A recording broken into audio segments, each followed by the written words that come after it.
we equip leaders and companies with knowledge-based research, demonstrating our understanding of the complex business challenges they face. Also at the core of our advisory services is the development of cutting-edge strategies that convert opportunities into value, stimulate organizational growth, and improve overall business performance. Our culture of excellence mobilizes and binds our people together with shared purpose and values that define and reflect in everything we do.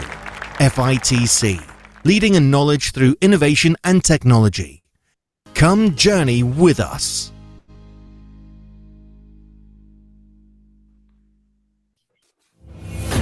We are professionals.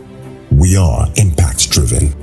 We are CFA Society Nigeria, a member society of the CFA Institute Global Network of Societies. Our mission is to promote the highest standard of practice in the Nigerian financial services industry and provide a vibrant community for our members.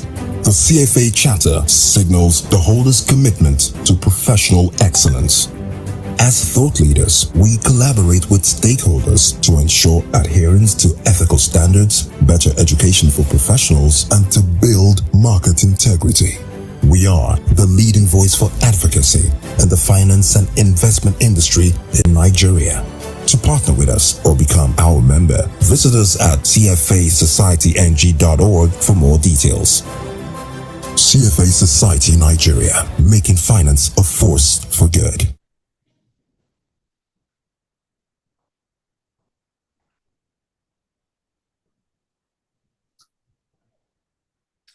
So, good morning, everyone. I want to welcome you to today's session, the collaboration between the FITC and the CFA Society Nigeria. My name is Ibukun Oyedeji. I'm the president of the CFA Society of Nigeria. In our collaborations with FITC, this is the third of a series where we bring in the professionals to come and talk about the economic outlook, the macroeconomic events, and also to see how this event affects the various market participants in our economy, either as individuals or as corporate organizations. And it's really a pleasure that once again, we've been able to have an opportunity to choose the best of the brains in our market to actually engage us in this session. And I want to personally welcome our speakers and the panelists who are going to do a good job. Some of them have sat on panels with that have discussed the macro in the most basic way that you and I, that are non-financial experts, can understand. And it's really, really a pleasure that FITC continues to create this opportunity for the markets or the people in the Nigerian economy to be able to have exposure to these great minds and have them educate us on the direction in which Nigeria will go in 2025. As CFA Society, we continue as a society to ensure that the ethical standards in the Nigerian financial industry are global standards. And we believe that our partnership with FITC will ensure this dream and this vision of ours continues to transcend through not just our members, but the entire financial industry. I'd want to thank everyone for joining today. And at this point, I want to hand over to Alaba Ekodayo to take the session ahead. Thank you, everyone. Thank you to our panelists. Alaba will do the formal introduction of the program and the panelists. Enjoy the session while I listen as well. Thank you and have a lovely day. Thank you, Ibukun of CFA Nigeria Society. And good morning, distinguished speakers and panelists. Good morning also to the webinar planning team, comprised of very hardworking and committed professionals from the CFA Society Nigeria and FITC, as well as participants from across industries and sectors, both within and outside Nigeria. I'm Alaba Ekunda, representing the FITC MD CEO Dr. Chizo Malize in delivering this opening address. She had wanted to deliver this address personally, but had to attend another urgent official assignment this morning. I would like to start this opening address by thanking everyone for creating time to join this webinar despite the pressure of work and other commitments. As some of you may be aware, this is an annual event which started about 3 years ago and organized through a collaborative business relationship between the CFA Society Nigeria and FITC. The collaboration is informed by a shared vision by the two professional institutes to provide thought leadership and knowledge solution to diverse members and other industry players across sectors and geographical locations. Distinguished professionals, the importance of this webinar at this time in the beginning of the year cannot be overemphasized. The reality of VUCA-D, disruption, VUCA diversity across the globe is undeniable. The business environment where we operate is challenged with uncertainties emanating from government policies and pronouncements, as well as issues within and outside the shores of our national economies. As of yesterday, we heard about changes to our national budget, federal government budget in Nigeria, just as an example. And we all hear about pronouncements made even as far as from the United States and having impact on several nations, industries, and individuals. This makes the need for a good understanding of the micro and the macroeconomic, socio-political, environmental, and even governance issues very imperative. I therefore strongly believe that this understanding, which we are here to have and share, will guide our businesses and also assist us in scenario planning, and thereby position us to navigate the unpredictable and ever-changing business environment to achieve maximum success.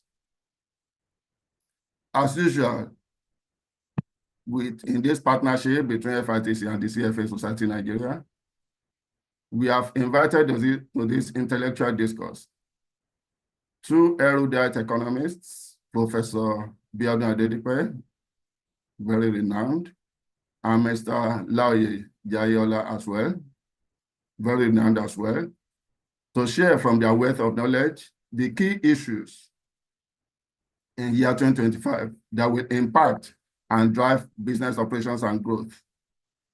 They are going to share their knowledge on the theme, charting the course for economic resilience and growth. I believe this is something every one of us is interested in as individuals and as organizations where we work. Therefore, our distinguished audience, I implore you as we commence and open this webinar to listen attentively, participate actively, especially during the question and answer session, and make the best of this webinar. I wish all of us fruitful and impactful session. Thank you all. Thank you. Thank you very much, Mr. Kundayo, for stepping in and providing that comprehensive overview. We also appreciate your contribution and Dr. Malize's commitment to this event. It's now time for the heart of our program, which is the panel discussion, and we've assembled a panel of exceptional experts who will share their unique perspectives on the key economic factors shaping Nigeria's future. My name is Ujuru Emmanuel, and I'll be your MC for today. I'd like to introduce our panelists very briefly. We have Professor Biodun Adedipe, who is an economist and financial consultant with nearly 4 decades of experience in corporate strategy, economic analysis, and management consulting. And joining him as well is Mr. Laoye Jayola. Mr. Laoye Jayola is a seasoned economist and banking expert with over 35 years of experience in financial services, policy advocacy, and economic development. To moderate today's panel is Dr. Diola Agbatua, who is the head of Insights and Policy Advocacy Unit at FITC, and she's also a very learned and experienced professional. So before the panel session, I'd just like to yield to Professor Biodun Adedipe to give us a keynote presentation on today's theme. Over to you, Professor Biodun Adedipe. Thank you so very much, Dero. I'm happy to be here this morning, and a big thanks to FITC and CFA Society Nigeria. So I have a deck of slides, very few, which I curated from my deck of 43 slides that I use for the Outlook. So but I will share my slides now so that we can do the conversation very quickly and then turn to the panel discussion. And I'm happy also to be in company of my very good brother and a professional colleague of many years. And that gives me some measure of confidence and safety. Now, whatever I cannot handle, I'm very sure he can deal with that. So I will stop my video now so that we can focus on my slides, which I will now put in the, All right, so 2025 economic outlook, the issues, the drivers, and the expectations. And I hope to do this in 10 minutes. Now, I came to this perspective of our economy as a developing one when sometime about August last year, I sat back and did some, basic research to see what is the divide between advanced economies and the ones that are still developing. And I was able to identify 3 areas, which of course, over the decades I can relate with. Food deficit, which of course we all understand as the major element in our inflation today in Nigeria, where food inflation is by far greater than headline inflation. And of course, we've also observed evidentially that what is happening with food inflation is actually the driver of the headline inflation. Taking, for example, July, August last year, which was the seasonal effect of harvest on prices of consumables that made inflation rate in Nigeria to drop in July and August last year. But of course, energy deficit reared its head in September, so the rate went up again. So now, the key thing is food deficit is fundamental, it's to do with agriculture. Energy deficit, you need to power your factories, your business offices, your homes, and of course, the energy you also burn on the roads in terms of fuel for your mobile devices. Now, also, I found that the differentiating factor between these 2 blocks of countries is manufacturing deficit in developing countries. So that gives me a view of what I'll be looking out for in terms of government policy and how the private sector is responding to those policies and their sequencing. Now, I also normally put this before any audience I'm addressing, like I'm privileged this morning, and that's the fact that there is no economy in the world that doesn't have problems or challenges. But at the same time, they come with opportunities. So if your mind is trained to see opportunities, you are very much unlikely to surrender to or complain about problems, in which case, problems you see primarily represent opportunities. So that is what you are looking out for. Now, when we got into 2024, we're looking at about 8 major business disruptions globally, meaning anywhere we are doing business in the world, we have to contend with these issues. The pandemic, which effect was still lingering, then the Russian-Ukrainian war, then of course macroeconomic instability, social divisiveness, geopolitics, cause climate change, and then later in the year, 2023, we saw an evolution of BRICS Plus taking a new dimension with 10 countries admitted and to be confirmed formally January 2024. Of course, 9 of them made it, 1 backed off, Argentina backed off. Now we saw that play out. And of course, the invasion of Israel by Hamas, which started the Israel-Hamas war. Now, we also had only in conversation then, generative artificial intelligence and artificial intelligence as of 2023. But by 2024, it took a new turn where companies now began to apply it. But what became accentuated since the 20th of January 2025 is what I branded there as Trumponomics and the geopolitics involved. Now, among those 9 disruptions, geopolitics has been accentuated because of Trump coming into office. And what I summarized there in this slide is my own view of Trumponomics. Yes, a plan to slim bureaucracy and government, and we see various things he has done. In the last 2 weeks, he has been in the office. The regulations to stimulate some sectors, especially self-driving vehicles, unleash technology innovations, and particularly AI. And of course, encourage fossil fuel, which is described as drill, baby drill, which case produce as much of crude oil as you can, get it into the market so that we can get price of crude oil to dampen. Then increase tariffs that can be up to 60% on China, then to 20% on the rest of the world. That includes Nigeria, but specific target of Mexico, China, Germany, and then later brought in Canada. All right. Then deport illegal immigrants, which of course, from what we know, account for about 50% of farm ants in the US, that is undocumented immigrants. Now, what are the implications? And this is what matters to us as analysts and business managers and executives. Number one is that all of these announcements will, at the beginning, make the dollar to strengthen. Of course, all these disruptions coming from tariff, slams, and of course, pushback will cause global trade to dampen. It will also bring along with it disruptions to supply chains, and of course, with inflationary tendencies. For example, you put tariffs on all the imports coming to the US. That means prices of those items will go up within the US. And of course, that will trigger higher interest rates because the Fed will respond to that by raising policy rates in order to put inflation under check.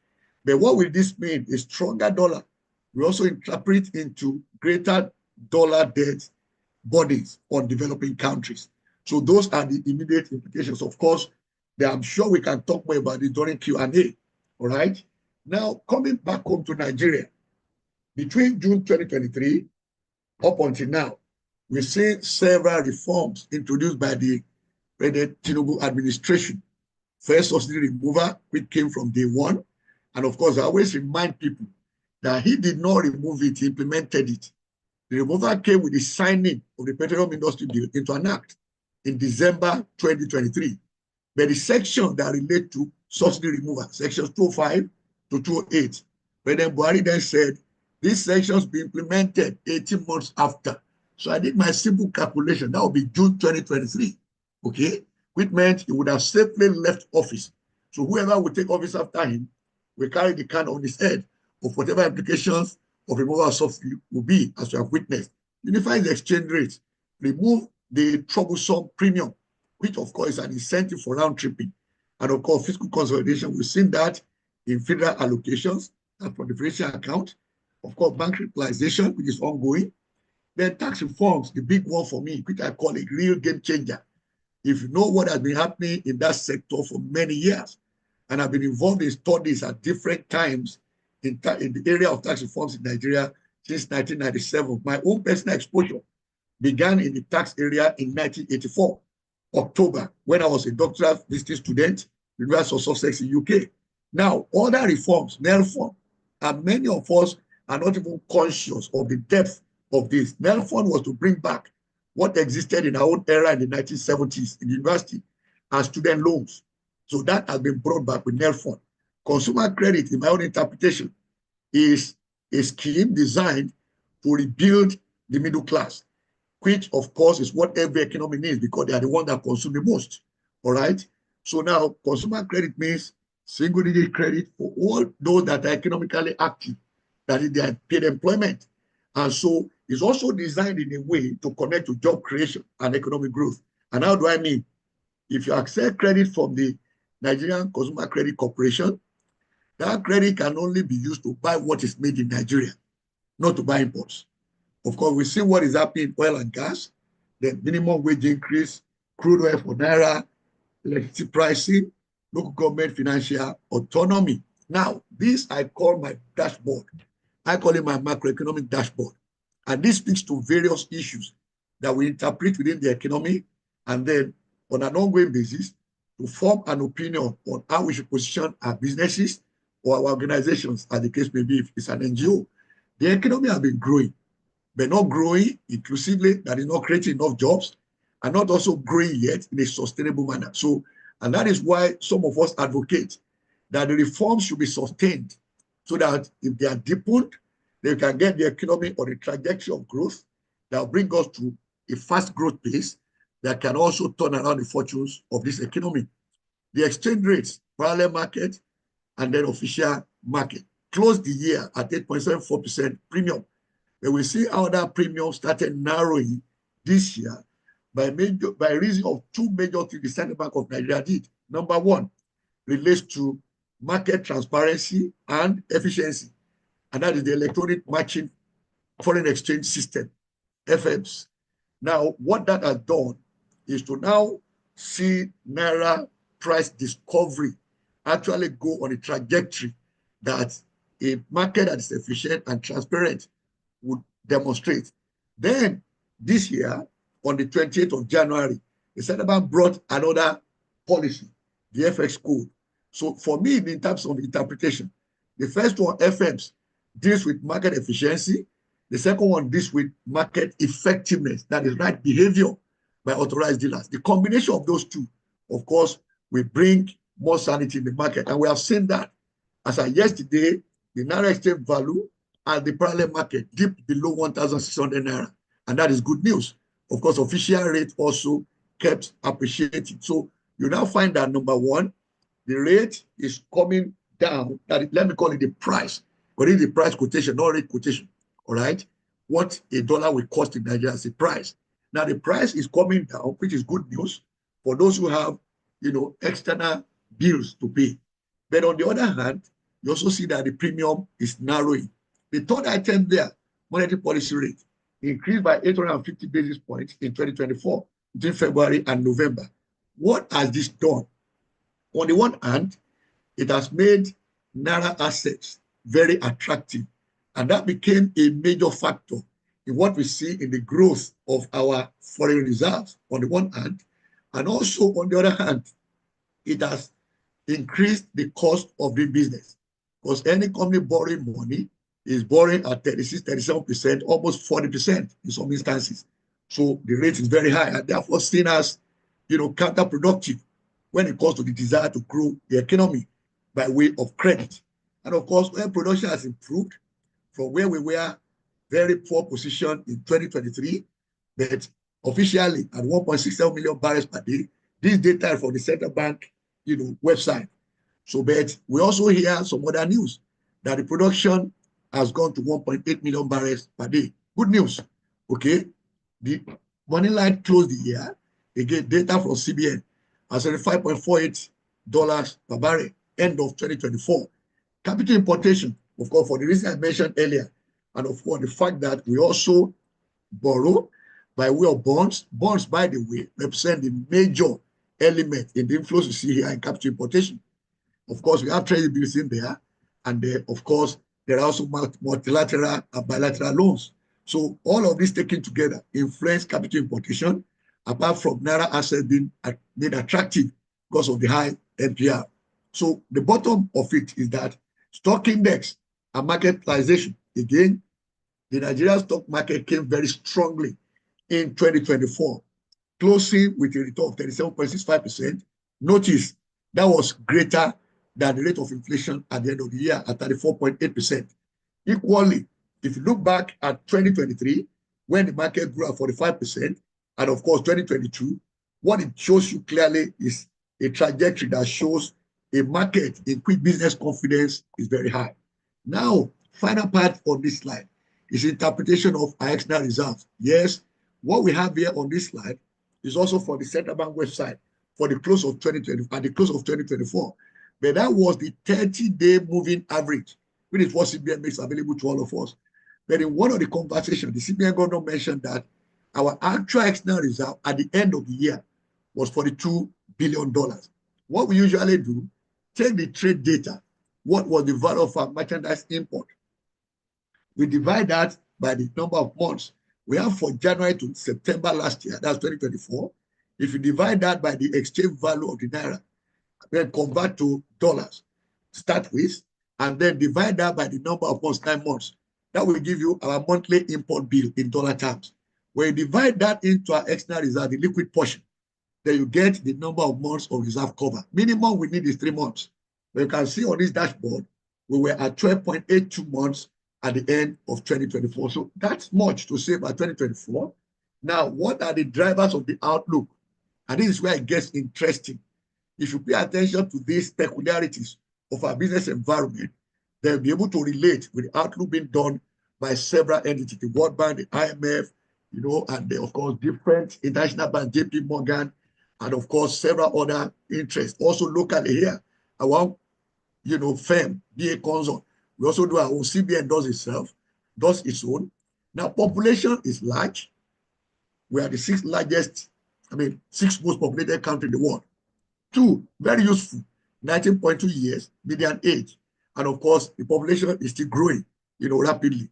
Some estimate it at 2.5%, some 2.55, some at 2.44, whichever way, that is still a rapidly growing population. But there's a peculiarity to that also. There's rapid urbanization. More Nigerians are leaving the rural areas for the urban area. And that also has implications. Number 1, for energy demand and consumption.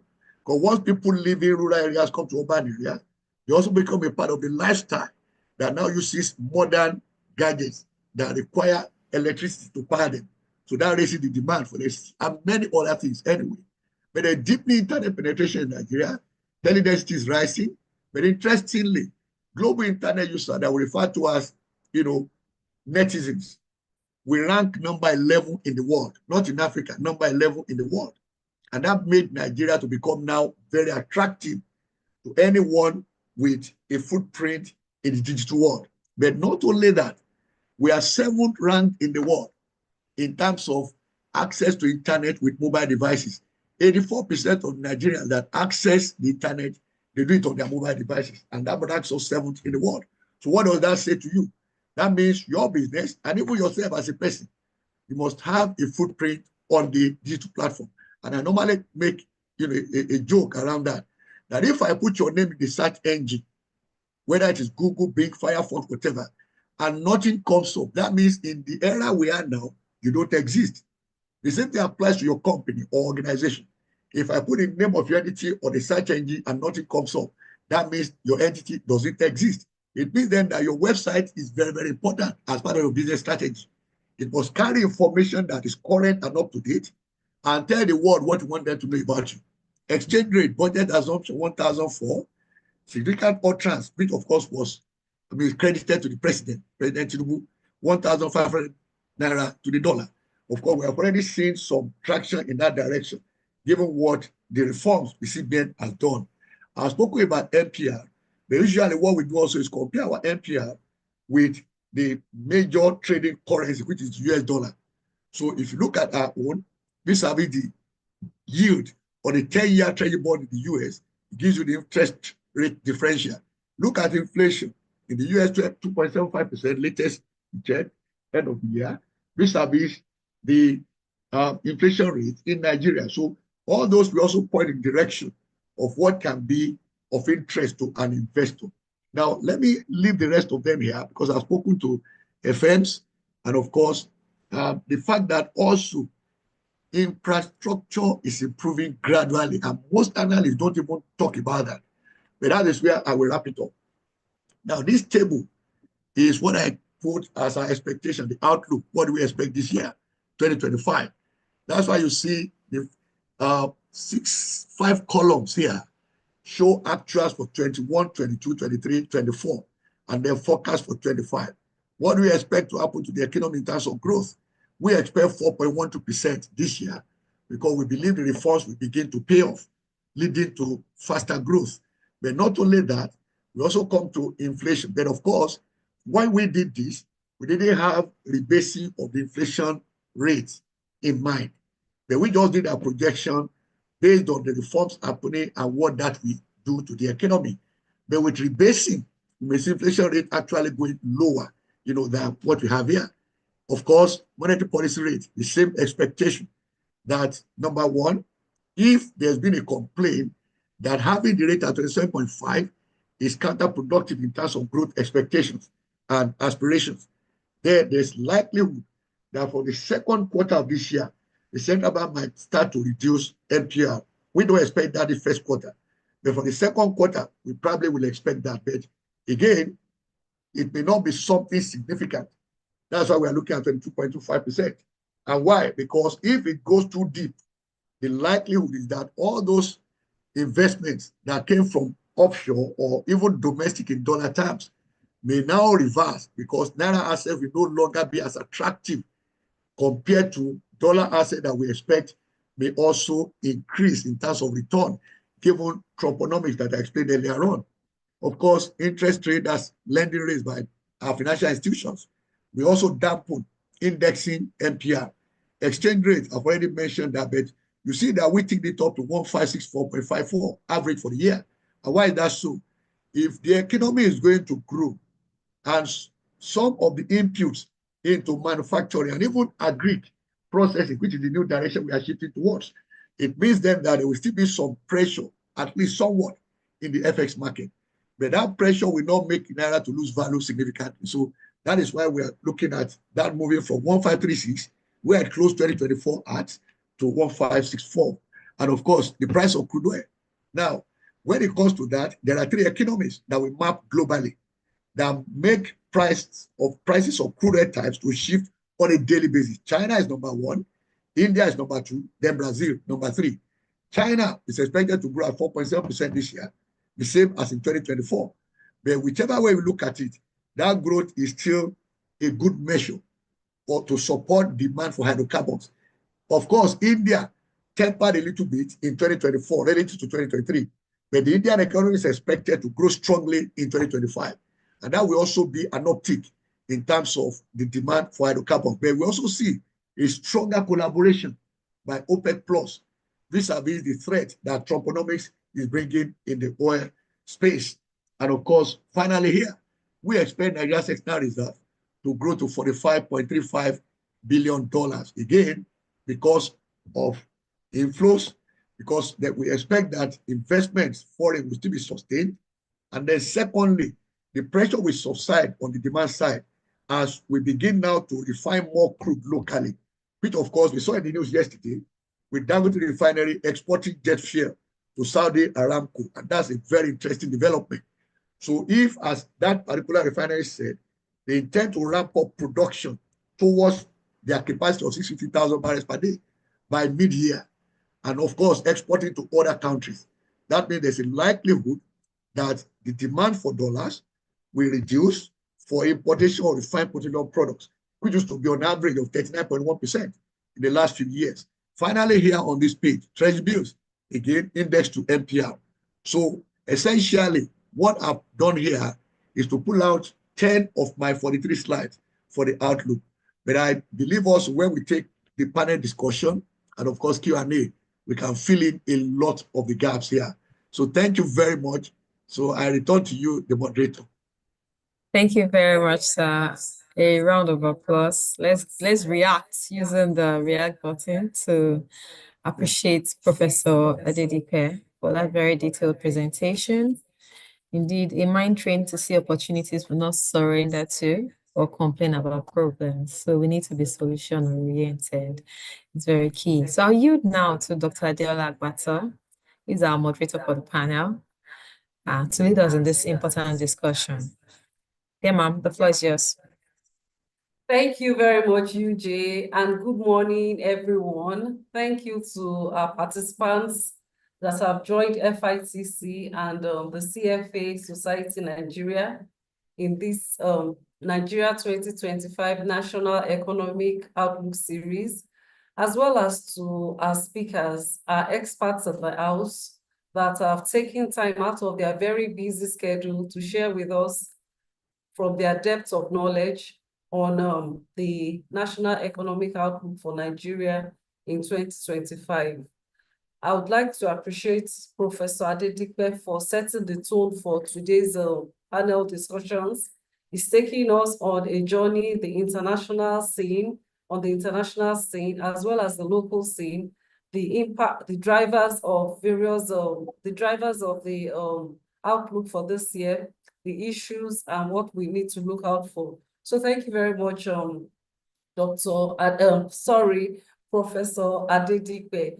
And with us this morning in the house is Mr. Lawi Jayola. He's the Pro-Chancellor of the Hillside University of Technology in Ekiti State. Thank you so much for joining us, sir. So we're going right about now into the panel discussions. I will be starting with you, Professor Adedipe. Going into 2025, Nigeria faces both economic challenges and opportunities. Given your deep expertise in macroeconomic strategy, what key structural adjustments should Nigeria prioritize to build resilience against economic shocks? Okay, thank you so very much. We look at three issues here, and that comes again from experience and evidence. And the first of them, they relate to where I started from. Everybody talks about food security, and we know that there are four elements in that. Food availability is the first point of food security, then affordability, and then we talk about quality, and then sustainability. Those are the four elements of food security. But in my own view, superior to food security, that is beyond it, is food self-sufficiency. And I take that from the experience of China and India. When you circle back to about 40 years ago, that was where China and India focused on. And incidentally, today, they are the two most populated countries in the world. India being the most populated, followed now by China. India overtook China in June 2024. Now, when you look at those two from their development experience, they paid more attention to food self-sufficiency before they now started looking at producing food for the rest of the world, which in fact was one of the disruptions I mentioned earlier, although I didn't, elaborate. Under climate change, intense, monsoon rains made many rice plantations in India, to be destroyed. And so immediately, their government responded by placing a ban, if you like, call it restriction, on the export of non-basmati rice. And of course, the price of rice went up everywhere around the world, not just in Nigeria. But when I now interrogated, I discovered that India accounts for 40.1% of the rice all of us in the world eat. So in which case, India first secured food for its own people, self-sufficiency, before it now started exporting to the rest of the world. But when you look at our agriculture in Nigeria, and in fact in Africa, we are focused more on producing for export rather than producing what we consume locally.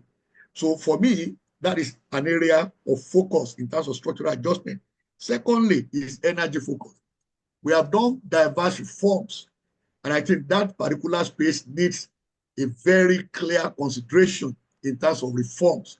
What do we need to do? We've talked about so many things over the years. I recall in 1999, when President Obasanjo came into office for his first term, October 1st specifically, I was on a program on Channels TV. When we were finishing the conversation, I was asked the question, what will be the priority you recommend to President Obasanjo? And I pointed up and said, let him fix power. That Nigerians are hardworking and entrepreneurial. That we fix the economy if he fixes power. And of course, immediately the week after, a top person in his government said, the government will not invest in power, not one kobo. But 5 years later, they did. Okay? For Buhari's administration of 2015, we said, look, let the distribution companies meet every consumer. They didn't act on it until 2018 in terms of legislation. But today, they haven't really done that. Okay? And I said, if they meter every consumer, it means everyone will look at the entire value chain from the company that supply gas, then the generating companies, the transmission company, and the distribution companies. But if the revenue ends in the pocket of the distribution companies and they hold it and say they are not collecting enough, they will not break the back of energy deficit. The third one is manufacturing. Again, I refer to China and India.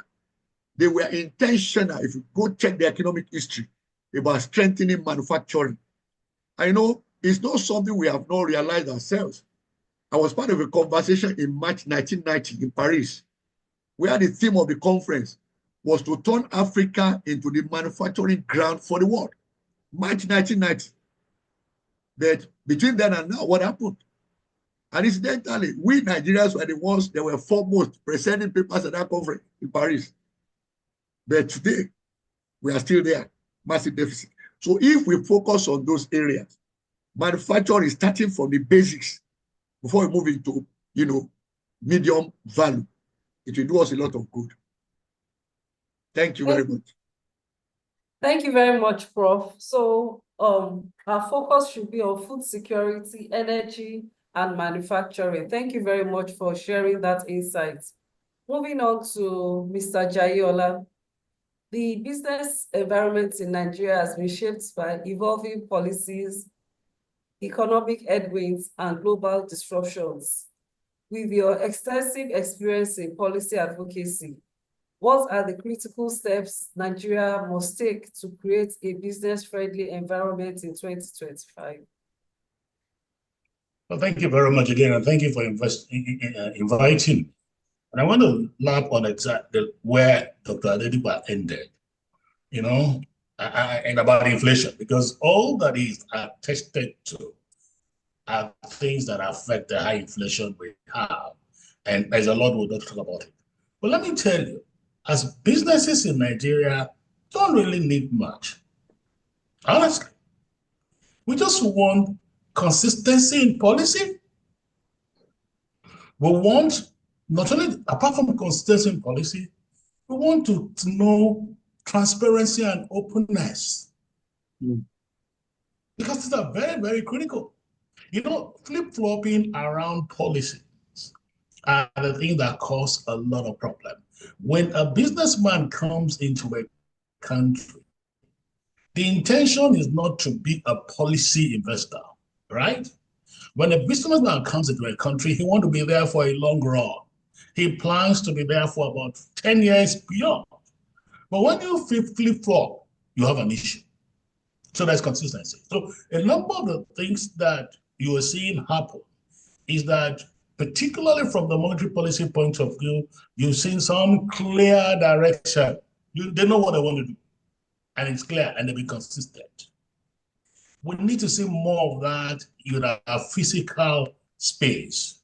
We need to see a lot of harmonization between the various MDAs. Sometimes you wonder whether the people in this government are talking to each other at all. Despite the fact that a number of things are taking place, but in silos. There needs to be, I always time I see the minister for the coordinating minister for the economy, I said, take charge, coordinate. Sometimes they call the man coordinating, but politics and all these things. So we want consistency. We are not saying, let's know where we're going. If we're increasing tariff money, if we're increasing electricity, let's know by how I will go. And let me go back. Energy will be major.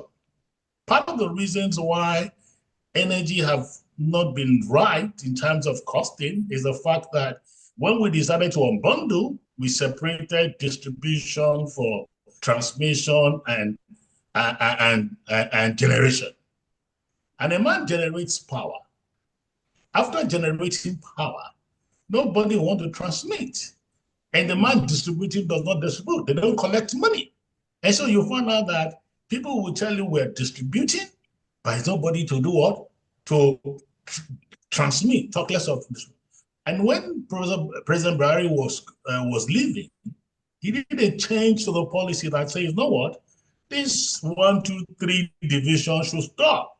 We can begin to put it together and you are focused. So I am looking forward to a time when companies will stand up and say end to end. And once manufacturers and producers are aware that they have power and they know the cost, and they will have it. Now, going back to, we talk about ease of doing business. As a business, okay, remember, if you look at the growth of the economy last year, only a few factors, only a few sectors gave us the 3.2% growth we saw, about 4. a number of sectors that contribute over 65% to the GDP, just there, nothing at all, right? And for us, which is why you go back to what he said about manufacturing. As manufacturers, we need the government to sit down and say, you know what? We have idle capacity now. We've suffered losses by way of devaluation. We suffer a number of losses by way of cost of borrowing. How can you identify the people that are actually adding value? For me, it's not about crude production. Crude production is good, but those that are adding value, and you can make sure you give them some level of succor. And sometimes I pity them because you don't have a BOA, Bank of Agri, that you can use to intervene, because whether government like it or not, they must decide what they want to do with Bank of Agri in terms of whether they will scrap whatever we have and come up with a new one and work with it. We need to strengthen our Bank of Industry effectively, because these are intervention mechanisms. So apart from being consistently clear in your policy, apart from being transparent, there are sectors of the economy that need intervention. We're very close to that. I mean, I like all the talk about economic sector. I am a firm believer in social sector of the economy. It is staff and people that are healthy that can enhance the productivity of every sector. Our social fabric still needs to be dealt with. In all of these things, as government take care of manufacturing sector, work of the social sector, I believe strongly that social safety nets need to be dealt with. So monies are being made now from subsidy. How are we ensuring that we are marshalling some of these gains to sectors that will help a lot of people, and how are we ensuring that we're transferring this to provide strong social safety net? And close to that, I will tell you, it's for us to begin to look at us subnationals. There's too much emphasis, too much focus on the federal. People forget that about 50% of all that we distribute in this country go to the subnational. How are we going to ensure that they are more efficient? That is important. It will help businesses. And if government, again, can improve on some of the wastages we see in how they deploy money and put that around infrastructure. And like Dr. Adegbe, a lot of work is going on in infrastructure. A lot is going on. A lot more can be done. And this will make it easier for us businesses, and we will try it. We're not asking government to throw money at us. We're simply saying, let's have very consistent, transparent, open processes, and let's ensure that where you need to support manufacturing subsector, support them, and ensure that you are doing trade facilitation. And I'm glad that with the tax reform, people, all the ministries, all the parastatals and our revenue collecting agents will stop doing that and focus on efficiency. How do I make sure that you are a custom person, allow efficient facilitation? Why should Togo be faster in clearing at the airport than Nigeria? If you're going to take advantage of what goes on in continental free trade. Those are the initial things I will put to the table as we discuss on probably talk about all that. Thank you. Thank you very much, sir, for sharing such insights. I particularly find the discussion around the social safety net very, very instructive, and revamping of the Bank of Agriculture to make it more relevant and contemporary to our needs now as a nation. Thank you so much, sir. So I'll be coming back to you, Professor Adedipe. I will be looking at policies, investments, and economic growth now. So fiscal policies play a critical role in driving economic stability and inclusive growth. Based on your experience advising organizations, governments, and policymakers, what targeted fiscal strategies should the government implement to balance growth and stability in 2025? Okay. Professor Adedipe, please. All right. Thank you so very much. Now, what I will bring to bear here will largely draw again from experience. The first I will mention is what every one of us, I'm sure, can relate with, and that is execution of capital projects. So I'm a person that is driven by targets. And this is something we've been advocating for many years in dealing with our governments at the national level and subnationals. We should probably now change the direction in terms of adopting a target of 75%, for example. It can be a different percentage that we want to achieve in any year with our capital expenditure proposals. And I'll give an illustration of that. This happened in 2008 when we had the late President Yar'Adua in office. And I was invited to interrogate some issues at the national level. And I said, in our fiscal operations, we should shift emphasis from how much we spent to the specific deliverables. And I made an illustration of when President Obasanjo then was still in office and campaigning for Nigerians to vote for candidate Yar'Adua to become our president in 2007. And he made an important remark then. He said, President Yar'Adua was leaving office as the governor of Katsina State, leaving 6 billion naira in the account. So now, in interrogating this issue, when President Yar'Adua was not in office, I said, sir, what is important to Nigerians is not how much a government top functionary leaves in the treasury, but what you do with the money that is put to your hand as our commonwealth. So in which case, it is more important for you to spend the money and ensure Nigerians get value for the money.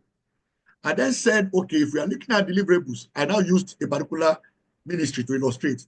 I said, whoever is in charge of works and housing, as we had it together there, the focus should be on how many kilometers of roads were delivered and not how much was spent on roads. If we talk therefore about different infrastructure items, we'll be talking about how many of them were delivered and at what value.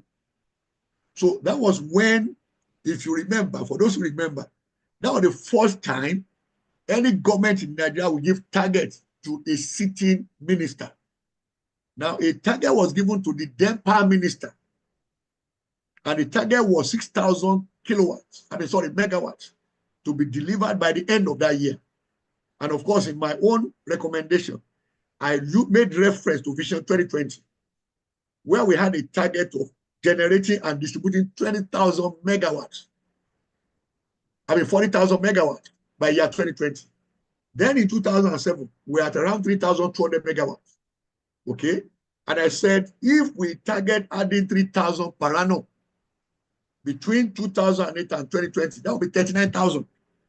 If you add that to the existing 3,200, that will take us comfortably about 40,000 megawatts. That was the way I interpreted it. So President Yar'Adua took that and made it a target for the Prime Minister for that year. Okay, add 3,000 to the 3,200. So he gave him a target of 6,000 megawatts. Now, in my view, that is an important thing to consider in our fiscal strategy. Number two, there was something that we recommended when I served on the Presidential Committee under President Jonathan in 2010 to 2011. It was October 2010 to March 2011. And myself and the retired director of CBN then, Mr. Oleka, were given the mandate by the committee to interrogate the data and also look at what has happened historically across the entire world. And we were able to identify Netherlands as a country that had a similar problem with Nigeria fiscally at that time. The Netherlands was also getting a lot of its foreign earnings from hydrocarbons.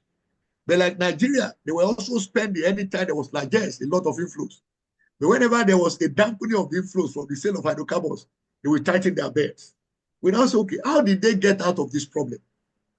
And then we discovered that 4 elements in our fiscal, board: oil revenue, non-revenue or revenue side. On the expenditure side, capital expenditure, recorded expenditure. What Netherlands did was to now adopt a fiscal policy, or let me call it strategy now, that said over a defined number of years, we are going to grow our non-oil revenue to match our recurrent expenditure. So that way we free oil revenue completely for capital spending, which is deliver infrastructure and also invest. All right. In which case, when the vagaries of the oil market make our earnings from the sale of hydrocarbons to dampen, it will only affect how much we spend on capital, expenditure. So we said, let's do the same thing for Nigeria. So we proposed President Jonathan then in 2011, then I just adopt a 5-year period to make those two elements equal. And then we can get off all this, instability and other challenges you have by depending on hydrocarbons. So that for me is something I want to recommend again for the current government to consider. Then the third one is looking back at what happened in China. And that is one of the things China did about 30 years ago was to now design a system that made the regions to compete with one another. In which case, our subnationals will begin to compete with one another in terms of attraction of investments, either from within or from abroad. But as we are today, most of them are still fixated on the allocation from the fixation pot. So if we devise a fiscal strategy, maybe it will be a kind of reward for those entities, the subnationals, that generate a lot of IGR. It may not be something too significant, but it is worthwhile to begin to look at that and interrogate it. Is there a way we can incentivize that to make competition now begin among our states? The last one I will say is what they're already doing anyway, and that's to advise the government to intensify technology leverage.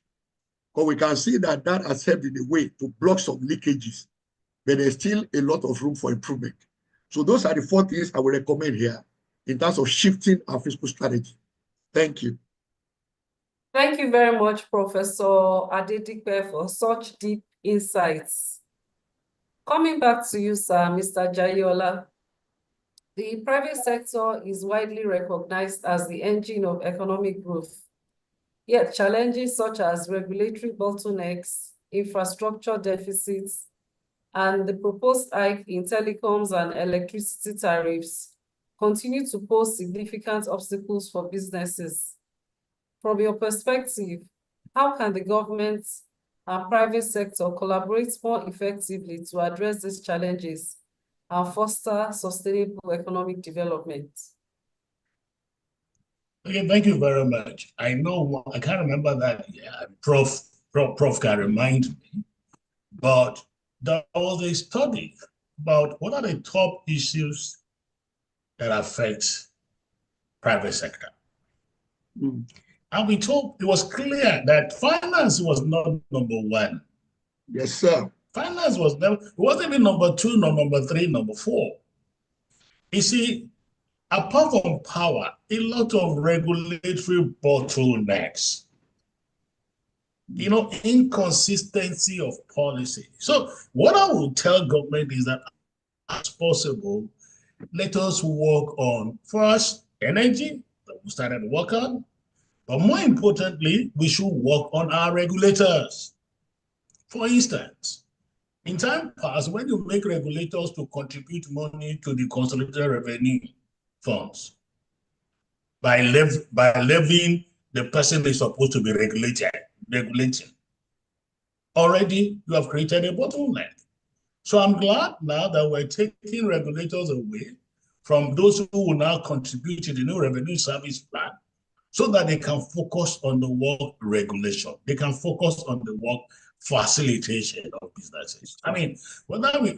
People say that there's a hike in energy, hike in prices of what. Look, we all know that as a result of the devaluation and all that we're faced, these guys are going to increase their, the cost. Otherwise, they're not going to be in business. That's a fact. And I know that in most cases, even manufacturers price this into whatever they can do when they can price it up. But it's efficiency that is important. You see, I always challenge my guys in the private sector that let's be let's enhance our productivity. I was talking to somebody in Dangote refinery at the very top level. One of the things they've done is that they have attained now 90% production efficiency. Nothing they generate go to waste, including water, including the smokes. So we need to begin to be much more productive and efficient. It may mean our getting involved in very, I mean, looking at our infrastructure and our facility well.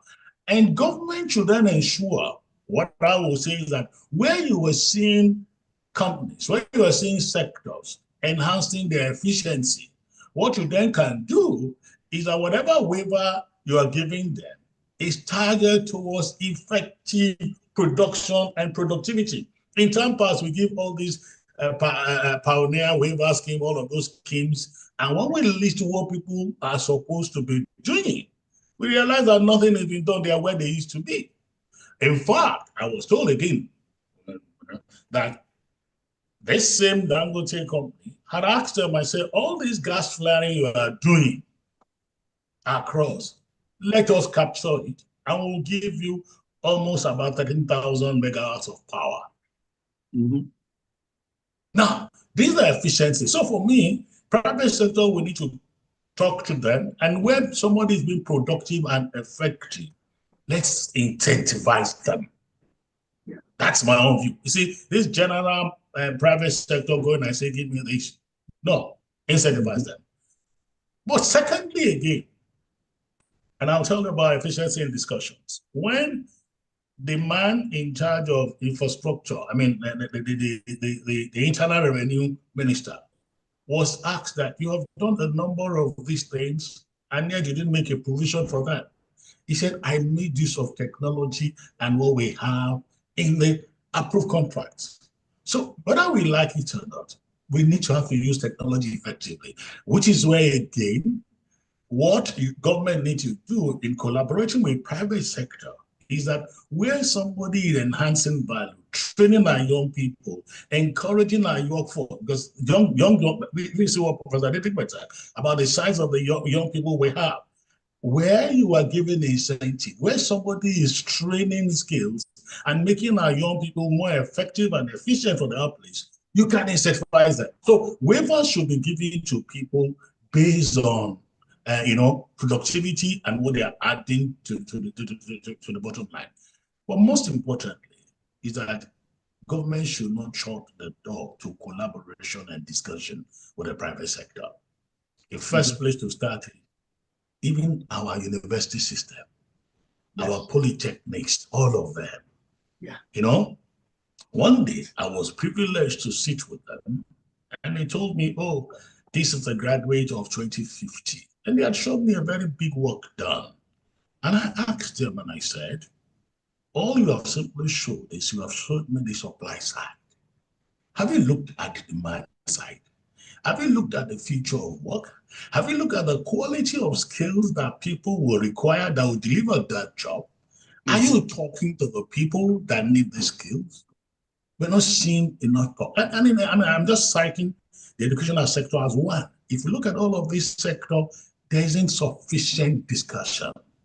There is a mutual distrust between the private sector and the public sector. I must remove this.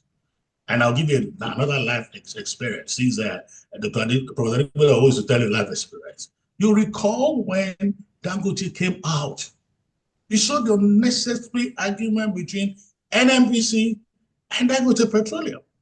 As if, and I had to call the minister of the CME. I said, Oga, you went to IMF. Part of what you discussed was how local production was going to help Nigeria. Why are you not talking about our allowing one ministry, one department to just throw this overboard? So we need that dialogue and we need consistency. I cannot oversay it, but with that consistency, and private sector should begin to move beyond. I mean, what beyond federal? We should look at the state should make themselves attractive for the private sector to go. One of the things that Frederick talk was talking about crisis. And since I was a young boy, anytime you read economy book, they will tell you post-harvest losses. Depends on I don't know what sector you look at, the various value chain is between about 40 to 60% post-harvest losses. That's what they've always told us since I was young. And we haven't been able to solve that problem. So how do we get private sector and the ministry people talk together? this issue of food crisis didn't drop at our lap. Many of us have been talking about it 4 years before it crystallized. Nobody was listening. Yeah. So how do you do it? If you take our yields per acre as Nigeria, we got one of the worst. Even amongst our African people, go to Kenya, go to Ethiopia. Is it that we can't use those things? So it's important. And I think one of the problem again is because access to dollar, who can import food and anyhow. I mean, we should begin to see, look, we import food when we're in crisis, but there must be a targeted plan that ensure that we can produce all of those things. So much more dialogue, much more trust between private sector and public sector. When I tell people, be willing to pay your rates if you get value. That people talk about electricity rate. I said, if you generate using your own diesel and coal, do you know how much you pay? Yeah. Is it? But what I say is that as you do that for those businesses, I'll go back to what I say. Watch out for those that are at the bottom of the pyramid, the people that are multidimensionally poor, and how they can help them succor and access and relief.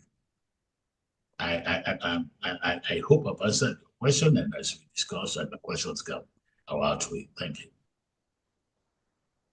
Thank you very much, sir, for sharing very interesting perspectives on how we can resolve some of the challenges we are facing as a nation. Thank you very much, sir. Back to you, Professor Adedipe. Nigeria has been pushing for tax reforms to increase government revenue, and investor confidence has fluctuated due to policy uncertainty and economic volatility. In your view, what impact will these tax reforms have on businesses, particularly SMEs, and how can they be structured to encourage rather than stifle economic growth? Additionally, what key measures should be put in place to restore investor confidence and attract both local and foreign direct investments? Prof. Right. Thank you very much. Those are excellent questions. Now, there's been a lot of debate on the ongoing tax reforms, but let me first acknowledge that the committee has done a very good job. And I say that also, as I reminded earlier on, I recall in 1997, there was a study sponsored by the British Council, for that matter, on the tax situation in Nigeria, especially to address multiple taxation. As at that point in time, we had a count of over 60 different taxes, levies, and dues that government agencies collect in Nigeria. So the reference to multiple taxation has been almost forever in Nigeria. And like Mr. Jayola said earlier on, you see, these are issues we have discussed over and over again. And this is the first time in our history in Nigeria that the government is doing a comprehensive reform of our tax system are different from the tax structure. So they are two different things. The system is different from the structure. All of these are reflected in the reforms that are ongoing.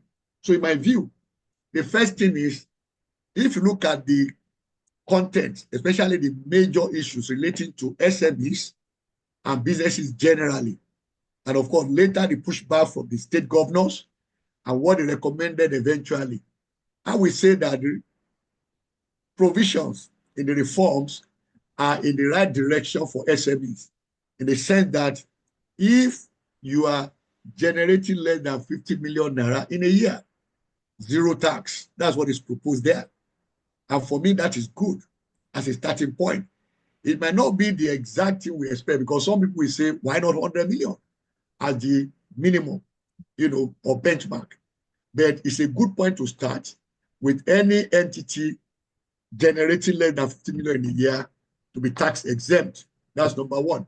Now, the same thing applies to individuals. And you find also that the way it is structured now in the recommendations is the tax system will become progressive.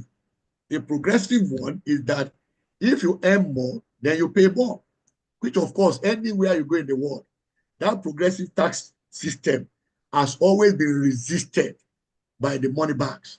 And when you look at the wealth pyramid for the entire world, you find that the wealthy are roughly about 1% of the global population of almost 8 billion people now. So, and that is quite huge. When you back out the children and consider adults, 1%, of adults are wealthy in the real sense of it. So if you have a progressive tax system there, it means those that the economy where they operate provides opportunity for them to make money should also give back more into the system than those who are making less. That is the simple interpretation of it. So in my own view then, I believe everyone should support what has been proposed as a starting point. Of course, no law is perfect anyway. We can subsequently update and amend as necessary.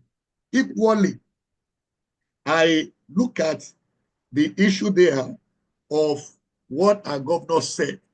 Now let's look at, they didn't complain about the fact that VAT revenue, they will get 5% more, which the federal government is giving out of its own share.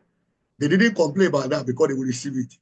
But they brought politics to bear on the conversation by saying that, look, why shouldn't we continue to use population instead of derivation, which means you don't attribute VAT to more of it to where the consumption takes place, the consumption tax. And that goes back to what I said earlier on. Our states will never be competitive if what they look at is what they receive rather than looking at what they can produce and generate. And that is, for me, what needs to be done. If we don't go in that direction, most of our states will still remain economically unviable, whereas they all have resources that are sufficient enough to make each of them even independent of federal allocation. All right? Of course, in terms of investor confidence, I will again repeat what Mr. Jayola said earlier on, and that is, if you want to boost investor confidence, two things. Policy stability is one, and then the one we put next to it is policy predictability. And that's where we say your policy and business environment is business friendly. To be business friendly means stability, as Mr. Jayola said earlier on, but also it should be predictable, which means every policy you are coming up with, you engage with those it will impact. They do what they call regulatory impact analysis. So to reassure yourself that what you're expecting to get out of these policies are what you will actually get. So if you engage more, then the business environment will become more friendly. Thank you. Thank you very much, Prof. It's been a very interesting panel discussions. I've just been told by Secretariat that we've actually exceeded our time for this segment of the program. It's been very interesting, a very interesting conversation. So we'll just wrap up at this time. I would like to call on Mr. Jayola to please give us his key recommendations for ensuring Nigeria's economic resilience in 2025. And then we'll come back to you, Prof, as well, for your own recommendations in 2 minutes. And all the speakers should please get ready to come up on video so that we take a photograph for this session. So, Mr. Jayola, sir, your key recommendations for ensuring Nigeria's economic resilience in 2025 in 2 minutes, sir. Thank you. Number one for me is consistency. Don't reverse the course.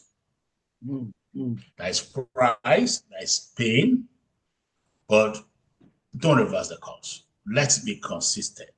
Let's follow through. That's one. Number two, consultation.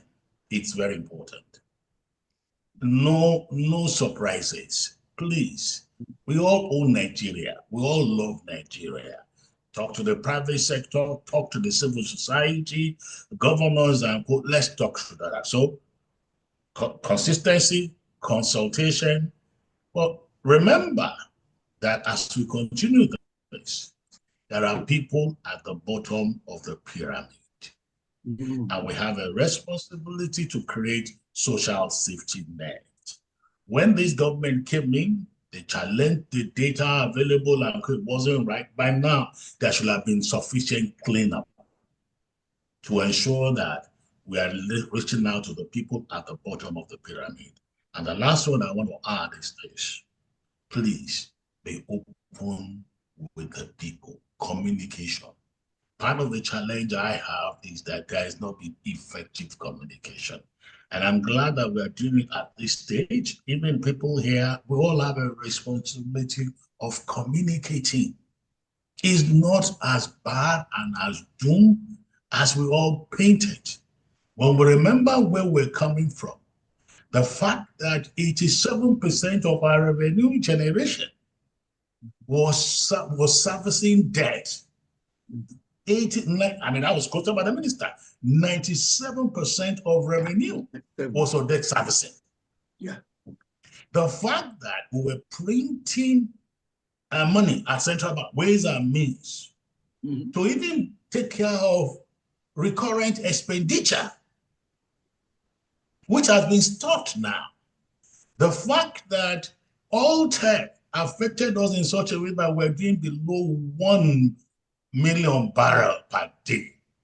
And we're doing 1.8. So communication, government should communicate with us, and we Nigerians should be able to dialogue and given the information we have, tell our people. Sometimes I look at the social media and I told myself, you know what? Even those who know information available, people just interpret the way we are until we stop playing politics like the governors. I've always said it's good enough they've started somewhere, at least that they're going to use 50% equity of states, right? And then 30% derivation and 20% population is an improvement. Let us not evaluate policy based on who is making it, where it's coming from. Let us evaluate policy based on how does it affect us as a people. If anybody told us that it was going to be easy, someone said that you're not talking, I said, go and look at the fight that NESG had with central bank, the 14-point agenda that was issued to the governor in 2002. Nothing we're going to do. It was predicted, it was projected, we wanted us to avoid it, we didn't avoid it, and we all knew that the next two and a half years from that government, this government was going to be tough. No doubt too, they made some problem in terms of sequencing of reforms, how it was done, but we're on that course. Let's follow it through. Let us educate our people. I think we are beginning to see some light, regardless of Trumpism. I am one person that believes that Trumpism or no Trumpism. If you can deal with agri and begin to produce food, look, just as the way we are saving 39% from fuel importation, that's good. The demand for dollar will go down. And if we can work on our schools and enhance the quality of our schools and health, I don't know, but that's what I want to say to them. Consistency, follow through, dialogue with the people. Thank you very much, sir. Back to you, Prof. 2 minutes. Your key recommendations. Yes, sir. 100% agreed with Mr. Jayola for his recommendations. And I will add logistics for goods. And that speaks to roads and railway. And again, you see that I keep making reference to China. All right? Why China today has become the manufacturing ground for the rest of the world is not rocket science, neither is it magic. First, they prioritized investment in manufacturing, supporting infrastructure. And this was the way they approached it. 21 years ago, 2004, China set a 30-year target in terms of roads to deliver 85,000 kilometers of expressway. And then they said to do that, their target country to outcompete is the US, which has 75,000 kilometers of expressway. Then for railway, they said, we build a rail system in such a way that when we finish internally, we link it with Europe and all the way to United Kingdom. Okay? Each of them had target dates. 2034 for the roads, and then 2012 for railway. And they said, if we're able to do that, and they did roads 8x4 network, and they did railway 4x4 network within. And then they said, let's now invest in inland container depots. We call them dry ports. Once you have those three in place, what it did for China, we can also do for Nigeria. That means you can site a factory anywhere within the country. So if, for me, therefore, the government should not give attention to anyone trying to persuade them not to build the super highways. One of the things that I'm sure Mr. Jayola is here, that NSG will always say is that, look, if you want people to build or develop any area, let the government build the road to the place. People will go and build there and develop it. So anywhere in the world, when you see development of super highways, they call it green belt in the US, okay? Of course, in China, the 8x4 I mentioned. What you find is that economic activities will spring up along the route. And in so many dimensions, apart from the construction itself, creating value. So let them focus on that and not be dissuaded by political statements and those that want to discourage them. And my final point here is about where Mr. Jayole has mentioned a number of the things I would have said. But I will now talk about our youth employability, school curriculum, 21st century focused. Get our children to understand that certifications are as important as the degrees they take from the universities. Of course, as Mr. Jayola also said, and I strongly believe this, there should be a tighter relationship in terms of the town-gown relationship, all right? Which means our corporate entities should deliberately invest in our universities. It's not university going to beg them, that they should deliberately invest. We see this happen elsewhere. So all of that can be part of what will enhance the employability of our youths. And of course, the final one, children ages 3 to 10. We should also deliberately begin to expose them to vocational skills. Very important. So they do it at a minor level. It's like they are playing, but while they are playing, they are also, learning. And as they grow, then they will see the value in being able to do certain things and not see themselves doing those things as being less of a citizen than somebody who sits in an office as an executive. Thank you very much. Thank you, Prof, for very interesting insights and even to our participants as well. Thank you for those. Jola, yes, I raised sir. my hand. Okay, sir, you have the floor. Just one quick one. And digital infrastructure. Broadband, it's important. It is, I was going to talk about infrastructure, but digital is not a lot about transport.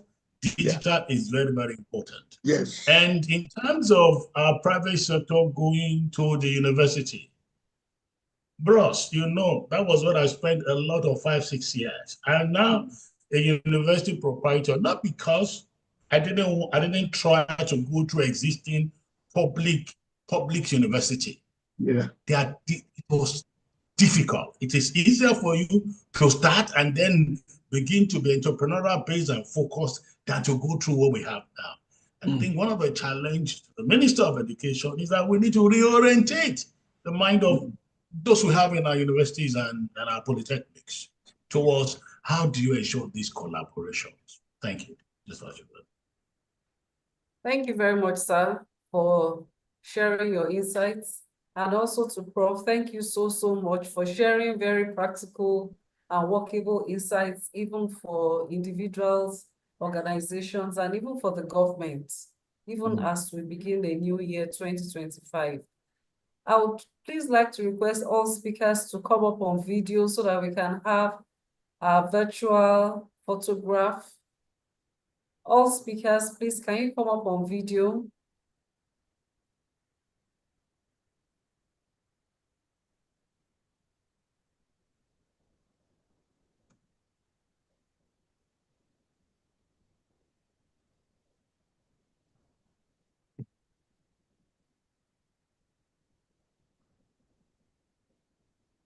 Maybe you need to allow them unmute both videos show.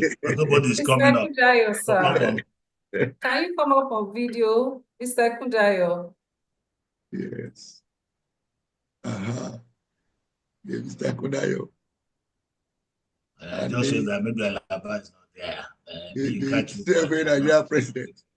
No, they are not there. They are present in spirit. No, I mean, sorry, I didn't know I was part of the speakers as well. You are, sir. All right. Brand and experience. We are ready for you.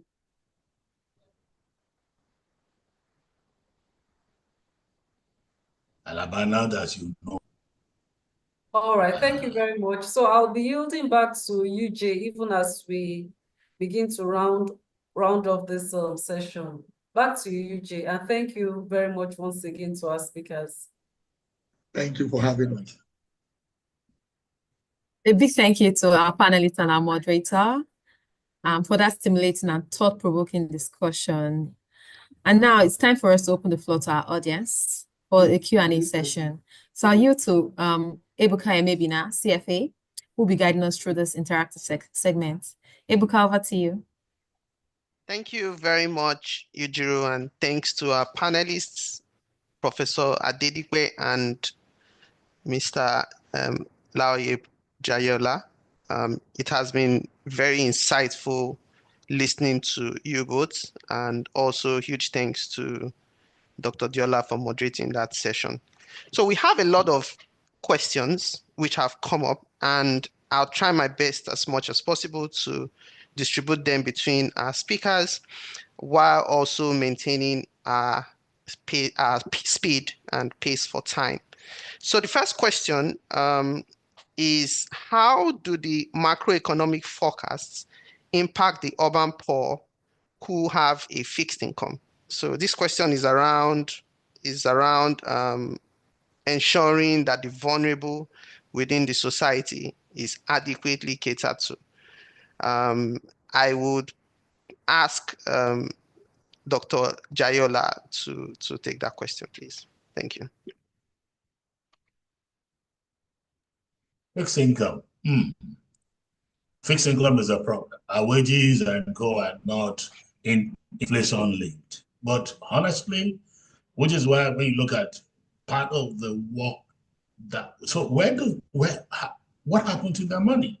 A bulk of their money go to food and transportation. The effort to connect, say, Lagos, for instance, by rail is commendable. And whatever it can be done to facilitate it and enhance it, better. Because what that does is that it doesn't matter where you live within the central area. If you work within a space of 1 hour, 1.5 hours by rail, you'll be able to connect to it. That's one. The second thing, of course, is if you work on agri and bring food down, food prices go down. And I want to commend what the Lagos State government is doing in terms of ensuring that there are areas where people can buy food at reasonable prices, but it's quantity, it's demand and supply. If there are no supply, it can't work.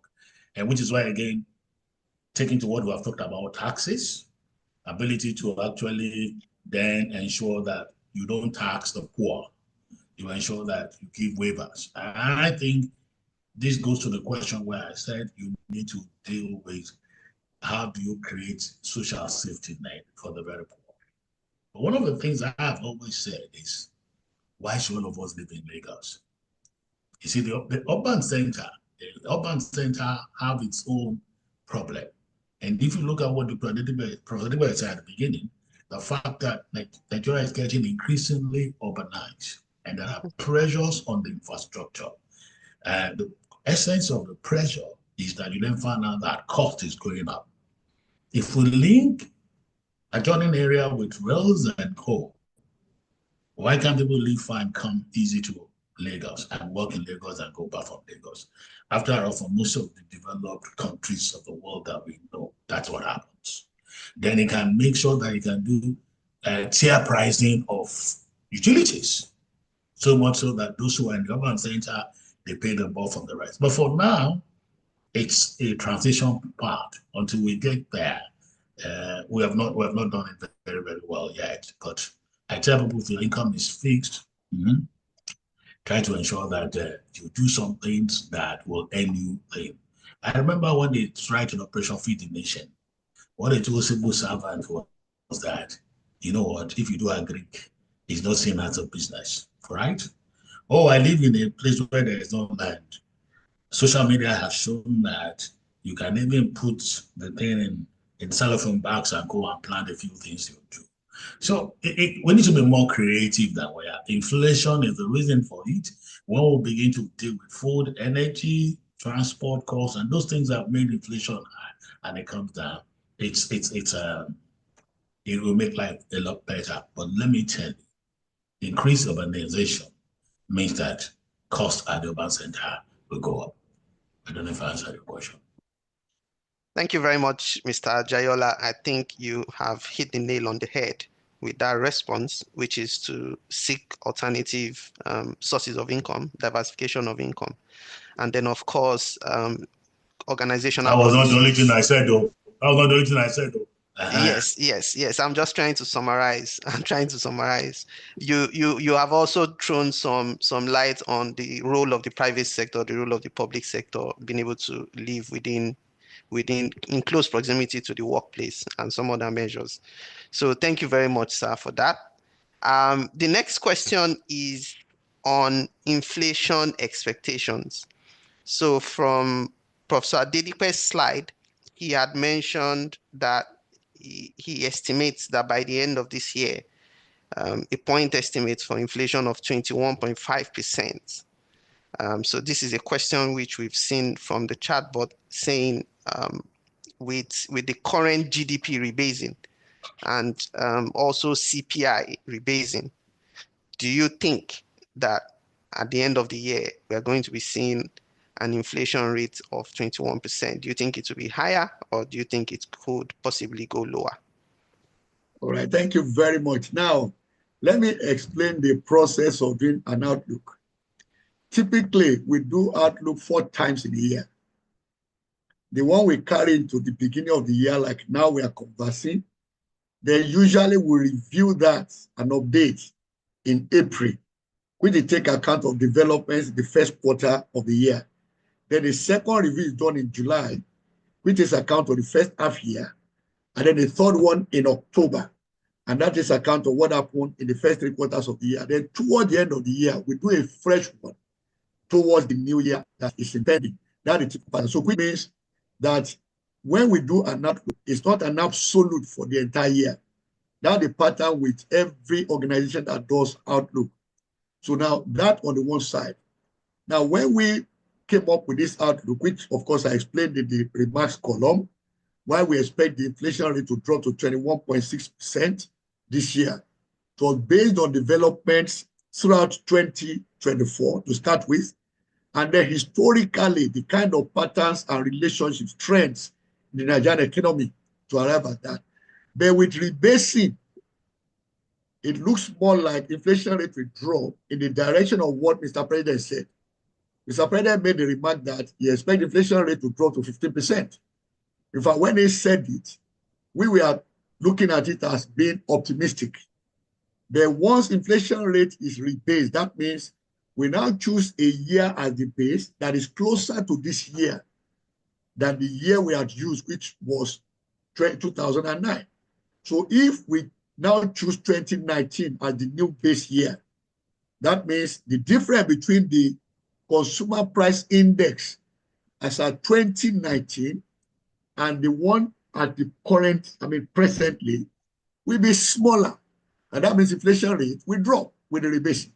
So that is expected. But what we are waiting for is for the MBS to publish the rebased numbers for the inflation rate and the GDP. So certainly that figure you see in the outlook will change once we have the publication of the report of rebased inflation rate in Nigeria. So thank you. Thank you very much, Prof. I would want to also get your perspective as an add-on to that response. In the past, we've also seen unemployment criteria being also rebased. Yeah. So in light of the potential for inflation rebasing, unemployment being rebased, what are your expectations for example, how do you think that would impact the NPR and some of the other macroeconomic indicators? Yeah, thank you very much for that. Now, once we rebase inflation and it drops to what I call the the upper single digit. That is anything between 10 and 19. That's what they call upper single digit. Now, it means that there will now be a very significant difference between the rates, and that means real possibility will become very significant. So that will give the central bank room to consider reducing MPR. But in my view, they will still look at the other window of what that will do. But once MPR is reduced, if it is reduced significantly, that can cause trouble, because most of those invested in the very attractive Naira assets will likely redirect their investment. And I'll give an example internationally. This happened in year 2022 to Japan. You know, that was the era of normalization of monetary policy globally. As the Fed was raising rates in the US, USD denominated assets became very attractive. So within that year, you can fact check this. Japan lost an estimated $60 billion outflow for the Japanese financial markets to the US on account of normalization, which means as Fed was raising rates, USD assets became attractive to Japanese investors. So a lot of them trooped out, either as Japanese or foreign investors who had their investments in Japan.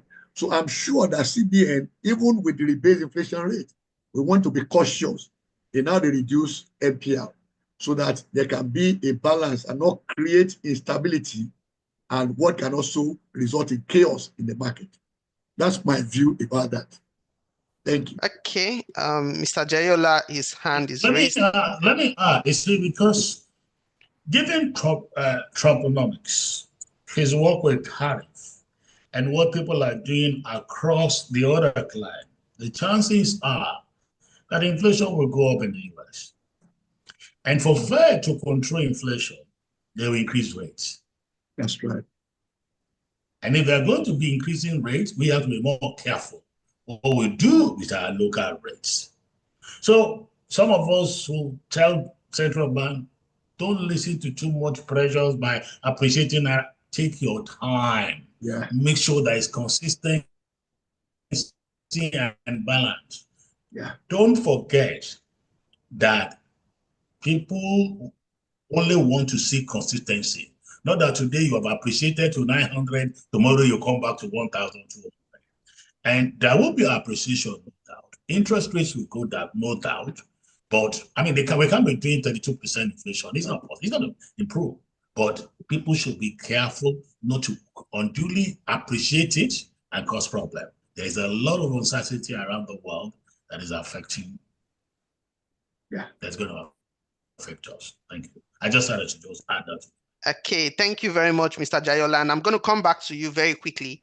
There's a question asking that as a business owner, what do I need to do this year in order to be successful? In light of, you mentioned the uncertainties within the domestic and international environment. So as a business owner, a small business owner, a medium-sized business owner, what should I do? It's very simple. Know what business you are in. Go and evaluate the business you are in.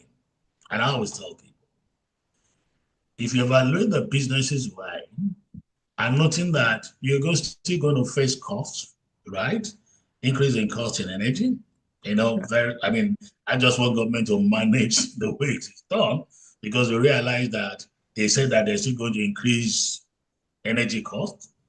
Very careful. Noting that telecom costs will go up and if of course will get up. So ask yourself, how many of these can you pass across? In collaboration and use of technology will be very, very essential to you. I have talked to a number of small people. You don't even need shop now.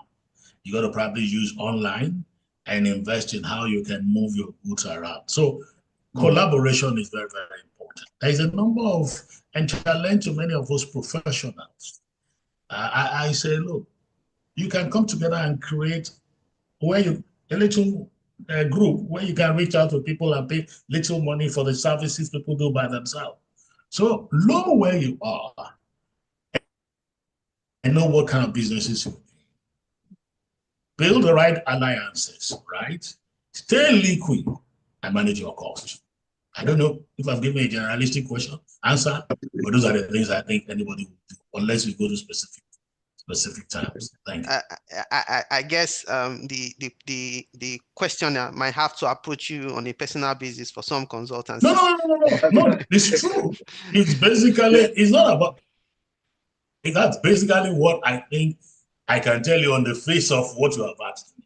Yeah. Cost control, stay liquid, build alliances, right? Leverage on technology. Thank you very much, sir, for that response. I'll move to the next question, which is somewhat related to a question we've asked earlier, but perhaps Professor Adedipe might want to shed some light on it. So the question says, FX backlog has been cleared, Dangote refinery is up and running. Do you expect FDI to increase in light of that? And if it does, and we've talked about the fact that there's a potential for NPL to go down if our inflation numbers are not as high as they were. So if at the end of the day NPL is greater than inflation, what do you think will be the outlook in that circumstance? All right, thank you very much. It's an interesting question. But like you said, it relates to what we had discussed earlier. And this is the way I will put it. Once your NPL is greater than inflation rate, it means you have positive real interest rate. And that is the interest of every apex bank, that's whether Central Reserve Bank, that is of interest to every investor. That is also of interest to every analyst, let me put it that way, or maybe investment advisor, all right? So in which case, if you have that in your environment, on its own, it is attractive for investors because it means the return you are getting on your investment is greater than the rate of inflation. So it's a universal, phenomenon. So to that extent, therefore, I don't expect foreign investors to troop out with positive interest rates. Rather, to make the Nigerian financial space more attractive. So, but what we now want to play on is the stability of the policy, as we have the two of us on this panel have repeatedly said. So, maintain consistency and ensure that there's also what we call rate guidance, which was introduced by the Japanese Central Bank of Japan. Rate guidance means from time to time, when top functionaries of the Central Bank of Nigeria make statements, maybe statements that give the public, the investment public, and other stakeholders an idea of the direction that rate will go so that they can take positions. That is what more reserve banks are doing right now. We call that qualitative easing, as different than quantitative easing. So if they do more of that with what they have right now, it can only be positive for Nigeria. Thank you very much, sir, for that. I'll go back to the next question now to Mr. Jayola, and it's more of a geopolitical question, but with an economic impact. So this has to do with Trump has said he wants to end the Russo-Ukrainian war within 100 days. Yeah, and if that happens, he's also said that he wants oil prices to go down. So he wants to achieve those two things. If that happens, then how does it impact us, as an economy?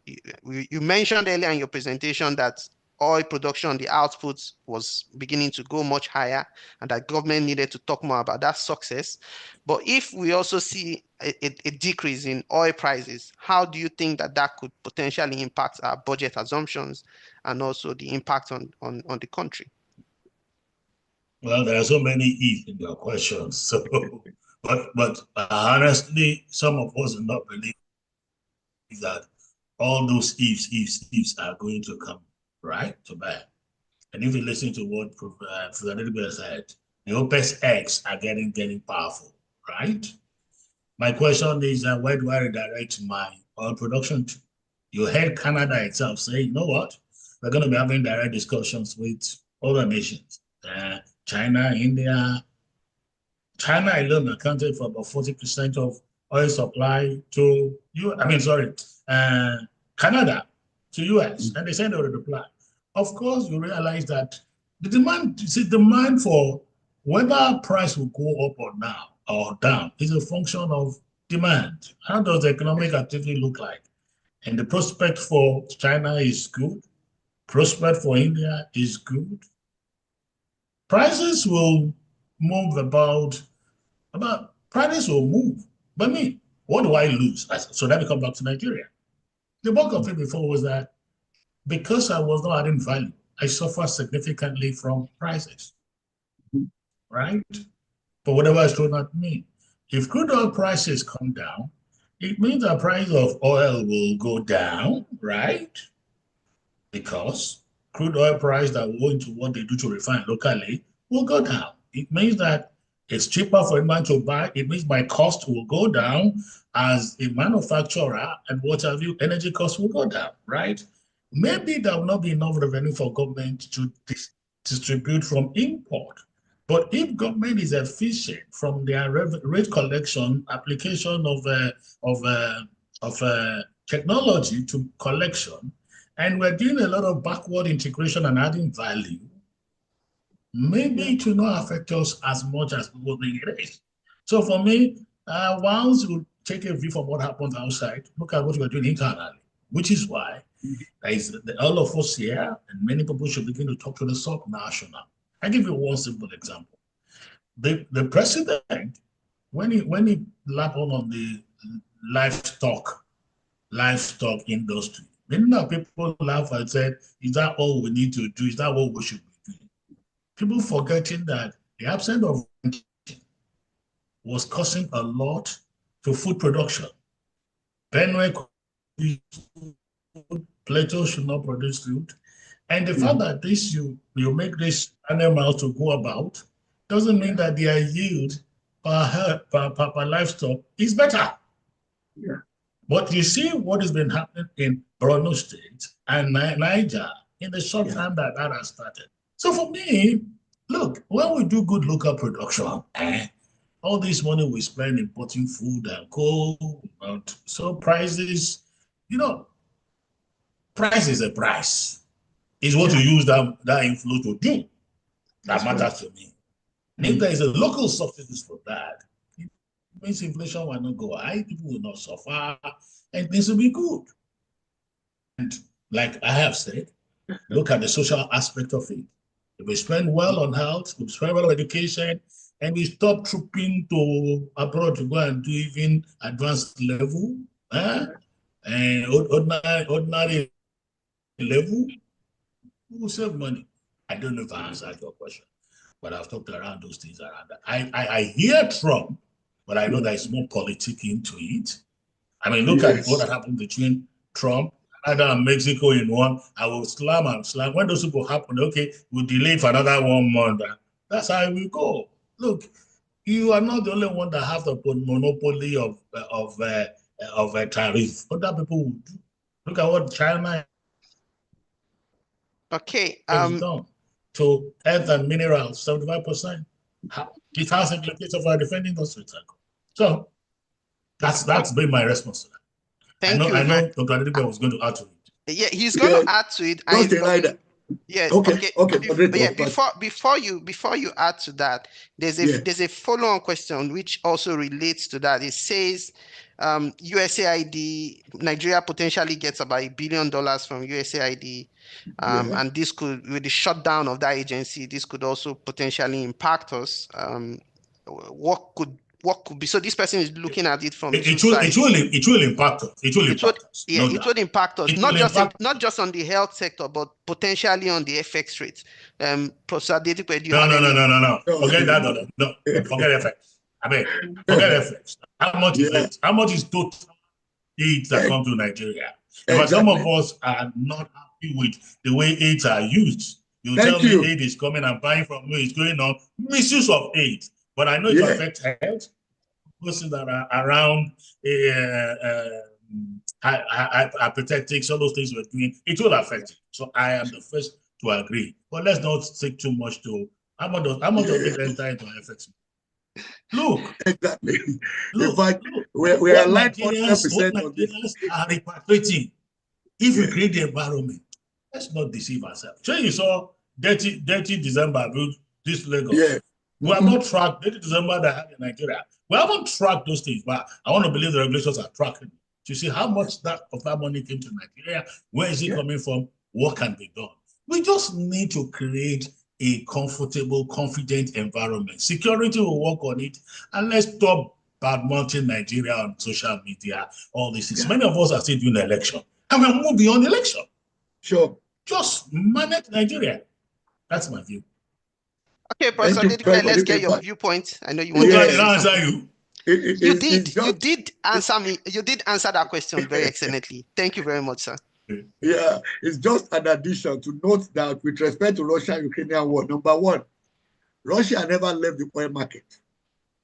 No. So that the war is resolved and therefore Russia oil will come back to the market is a misinterpretation. It never left the market. It's the direction of trade that changed for Russia. That's all. Now, secondly, the estimated demand for crude oil this year is 105.2 million barrels per day. So, and the pattern of that market is that OPEC Plus will wait for non-OPEC producers to first supply the market. Is the balance they allocate among themselves. So that will not change. All right. And of course, essentially, I don't see that bringing any massive destruction to the oil market. On the issue of you said, the reality is that any aid program, and we have evidence to prove that, almost 80-90% of it goes back to the donors. Because when they design these programs, it is their own so-called experts that they give the jobs to. But they put it on your account and receive the aid from them, but the bulk of it actually goes back to them. Check it all through. Even the Exim banks is the same thing. I've handled many projects that involves funding by US Exim, and of course, Chinese Exim Bank and the rest of them.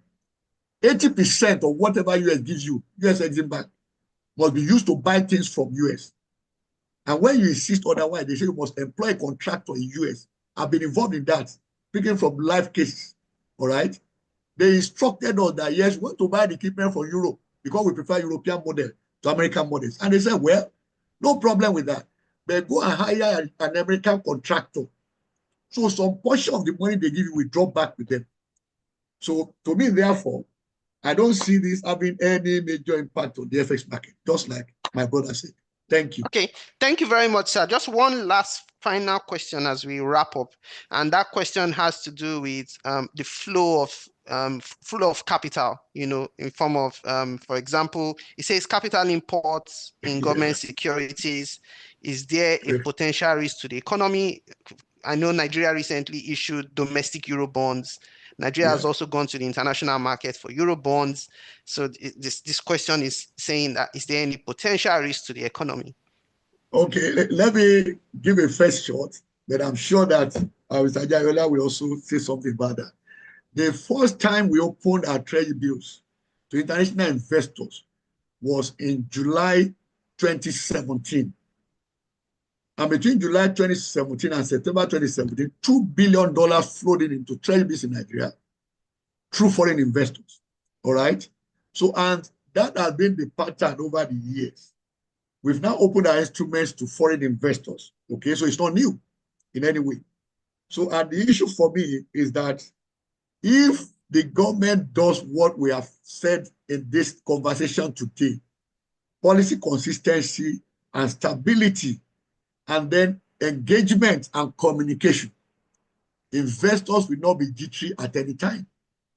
They can interpret what is happening in the economy and the financial space, just like we are doing here, and then take their position. We see many, private equities, foreign banks, and investment managers that come to us to ask for the same thing we are discussing here. So they rely also on our views about this space. So in my view, there's nothing that is extraordinary in what is happening now. Capital importation will respond to all those factors we have discussed earlier on. Interest rates, of course, inflation rates, then the way we manage them, and several other issues, about 12 of them that we know from the economics of the external sector that drive decisions that investors make. So let me leave it there so that I don't go to academic. Okay, and to wrap up, really, because we're in the final phases, I can see Yujiro is waiting. Last question really is around personal investments.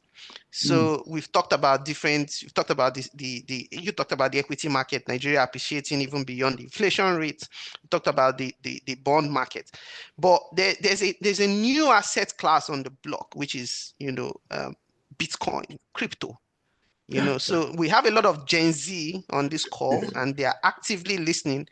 They've heard about inflation rates, So the big question on their minds is, where do I put my money?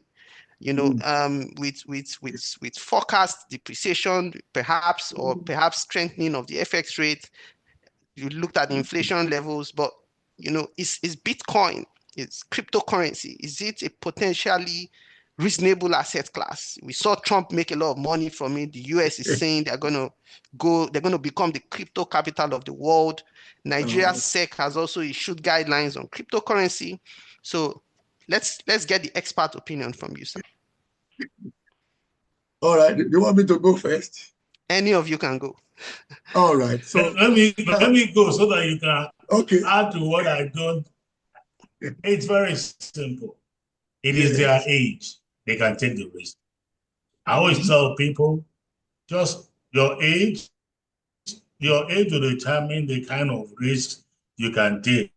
That's right. At my age, there are risks I will never take. No matter how that's a risk reward. What I always tell people is just ensure you have a balanced portfolio, spread your portfolio very well. The one you can lose, don't worry, the one you will gain. Make sure that the entire portfolio is positive, is giving you good return. I'm not the one to say don't go. You know that even Bitcoin went down just the last 2 days or 3 days. I mean, it can go up. The swing is so high. My age, temperature, blood pressure might be coming. Who will do it? So I tell people, have a portfolio of investment, decide the risk one you will take and the risk free you will take. And as you get older, move towards a more risk-free and more balanced portfolio. Are you to my brother? You can talk more. Yeah, thank you so very much. Mine will just be an addition. And just 2 things I will say here. The first is that cryptocurrencies don't have underlying assets. Their values are driven by hype in the market, HYPE. So, and there's also something that moves the needle of the value of cryptocurrencies. We call it the whale phenomenon, WHALE. A whale is an investor that comes massively into the market and then can move the value up. And the very day a whale moves out, the value will also collapse. So you need to understand that. But like Mr. Jayola said, what you need is a balanced portfolio, watching 3 critical elements that drive investments. One is safety. The second is the return. The third one is liquidity. Once your portfolio answers those 3 elements of an investment portfolio, you are in a safe territory. So diversified portfolio, but like you said, I mean, we're in the same category here. Once you get into our age bracket, it's no longer about how high the return is. It's about how safe is the portfolio, okay? So quick again, safety is a pattern generally in the investment world. So for the millennials and then the Gen Zs, let me even say the generation Alpha. Those ones are more, upbeat, that they are welcome to the game. They can take all the risk because they have a lot of room and also mileage in front to manage whatever the implications of the risk. Every risk taken has either gains or consequences. So they must ensure they look at the downside of every risk they are taking. If you can absorb it, well and good. I won't discourage you from taking it. All right? But you must remember that cryptocurrencies don't have underlying assets. They are very different from derivatives. Okay? Especially credit derivatives. Let's leave it there. Thank you very much, Prof. Adedipe and Mr. Jayola. It's been a very exciting session, question and answer session with you both. And we thank you for your contributions to this session. I'll hand over to Yujiro now. Thank you. Thank you very much, Prof. Thank you, Mr. Jayola. Just a minute, we need to take another picture. Everyone needs to come back on again. I'm being informed that the last ones we took didn't come out really well, so we need to redo. So, AE, are you on? Alaba,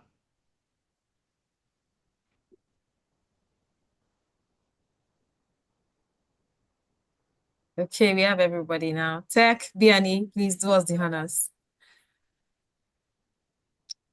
Thank you. Okay. Tech, are we good to go? Okay, Go so ahead. I think, yes, I think we are good to go. Without further ado, you to Alabai Kundaya to give us closing remarks. It's been a very exciting and insightful session so far. Thank you. Thank you, Jay. And thank you, everyone. So it's been about 2 hours of intense intellectual discourse. And I want to believe that we have all benefited immensely from today's National Economic Outlook.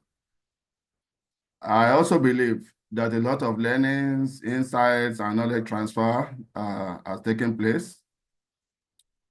And so on behalf of the CFA Society Nigeria and FITC, I'd like to appreciate everyone that has contributed to making this year's National Economic Outlook successful.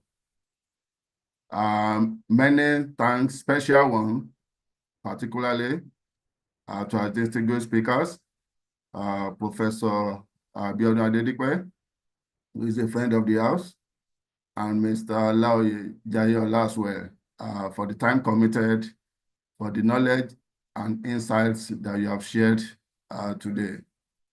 Quite a lot. Thank you so much. We appreciate you. I also like to thank our various individuals and participants that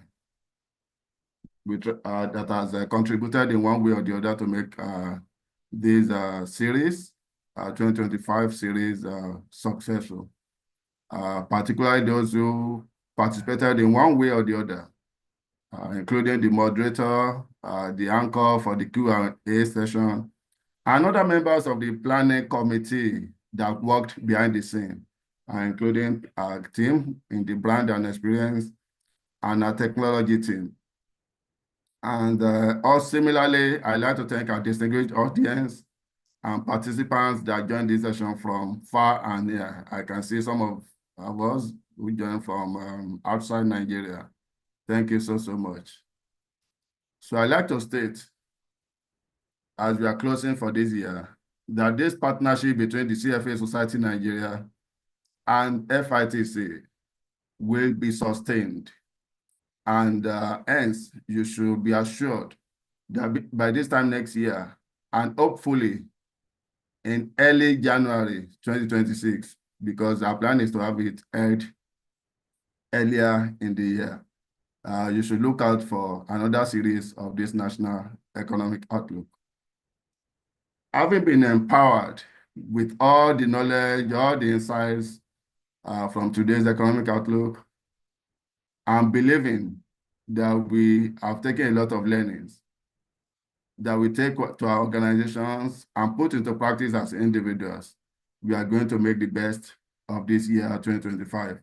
And so I wish all of us, as individuals, organizations, great resilience and growth in this year, 2025.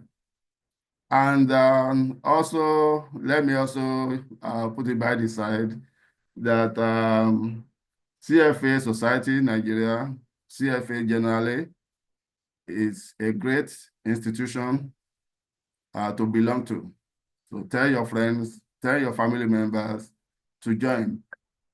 And FITC too, we have a lot of programs, innovative knowledge solutions that you should also share with your friends, your colleagues, your family members, near and far, to take a look and then also participate. It's all to make us better, to make us perform well, and to make us achieve all that we have desired to achieve as individuals and organizations too. Thank you so much. I will love all of us all the best for the rest of today. Thank you. Thank you.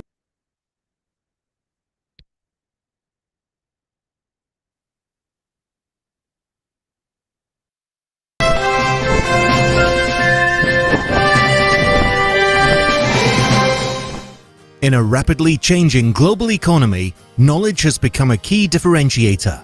Knowledge is considered an asset, the source of competitive advantage and key to business success in today's dynamic and fast-paced world. FITC is a world-class innovation-led knowledge organization committed to leading the advance in knowledge content that are creatively designed to strengthen the Nigerian financial system. Through technology-driven capacity building and advisory solutions, FITC equips industry talent for optimum performance. Through a clear vision, strong values and quality people, FITC builds upon the success of our member firms, which are the Nigerian Bankers Committee, the Central Bank of Nigeria, the Nigeria Deposit Insurance Commission, and all licensed banks in Nigeria. We continue to expand the frontiers of knowledge within our primary ecosystem in Nigeria and beyond the African frontiers. With a global focus, our innovative FITC e-learning and thought-leading programs permeate all continents of the world and top corporate organizations, impacting and shaping thoughts amongst C-suite executives, as well as senior and mid-level leadership. We create, curate, and disseminate knowledge solutions that support the strengthening of skills across sectors. In our FITC advisory portfolio, we equip leaders and companies with knowledge-based research, demonstrating our understanding of the complex business challenges they face. Also at the core of our advisory services is the development of cutting-edge strategies that convert opportunities into value, stimulate organizational growth, and improve overall business performance. Our culture of excellence mobilizes and binds our people together with shared purpose and values that define and reflect in everything we do. FITC, leading in knowledge through innovation and technology. Come journey with us.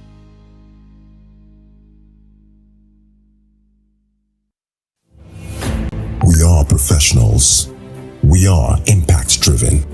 We are CFA Society Nigeria, a member society of the CFA Institute Global Network of Societies.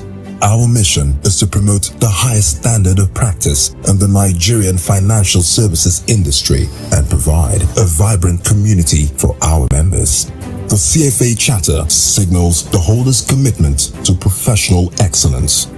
As thought leaders, we collaborate with stakeholders to ensure adherence to ethical standards, better education for professionals, and to build market integrity. We are the leading voice for advocacy in the finance and investment industry in Nigeria. To partner with us or become our member, visit us at cfasocietyng.org for more details. CFA Society Nigeria, making finance a force for good.